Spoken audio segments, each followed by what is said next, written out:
Panginoong Jesus, minamahal kita. Tunay na Diyos, pag-ibig mo'y kahanga-hanga. Once again, habang For this family, Lord, we're getting stronger and stronger than ever before. In the name of Jesus. We thank you, Lord. Sabayan niyo po ako sa gabing ito. Sa gabing ito, Sa iyo ang papuri, sa iyo ang papuri, pagsamba, at pasasalamat. pasasalamat. Tinanggap ko na Tinanggap ko na ang aking portion, ang aking portion, ang aking blessing, ang aking blessing. sa pangalan ni Jesus. Sa pangalan ni Jesus. Amen. Amen. Sa silong ng langit, walang natatago sa paningin ng Panginoon.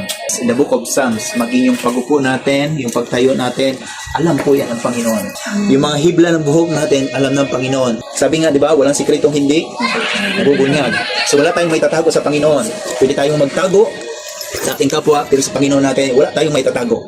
Amen. Amen. So, hindi natin alam si Sister Marian, I believe, may mga punto ng kanyang buhay na kung saan tinitiis niya yung sakit.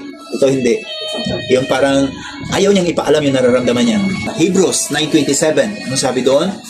For it is appointed to man to die once, and after this, we will face judgment. Itinalaga sa tao ang mamatay ng isa, and after this, haharapin natin yung Panginoon. At po ng bagay dito may purpose po, Pam. Tayo po nandito may purpose tayo. So, yung mga sister natin, yung pamilya natin sa labas, may purpose po yan. Bakit sila nandyan? Amen. So, ang pinaka-importante, lakaran natin yung purpose natin. Di ba, di ba? Ano yung purpose natin? Ang purpose ng Panginoon hindi po nagbabago. Ang purpose ng Panginoon, sinabi niya po yan sa kanyang salita in the book of Acts. Before siya nag-ascend into heaven, after 40 days, after niya mag-resurrect, ano sabi ng Panginoon? Sabi niya doon sa kanyang mga disciple, go ye into the world and share the gospel.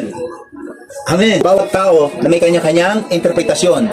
Sa ibang interpretasyon nila, kasawian, sakit. Pero pag natutunan natin, tingnan yung mga negatibo, bilang positibo, anong nangyayari ko, Pam? Yung negatibo, nagiging positibo. At pag pinagdikit mo yung negatibo at positibo, anong naipoproduce yun?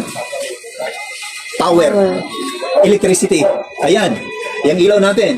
Hindi mag-iilaw yan kung walang negatibo at may positibo. Di ba, di ba? So sa mundo natin ngayon, madalas tayong nakakaranas sa mga negatibo. Pero ang gusto makita ng Panginoon, paano natin tingnan yung mga negatibo bilang isang positibo. Amen. Amen.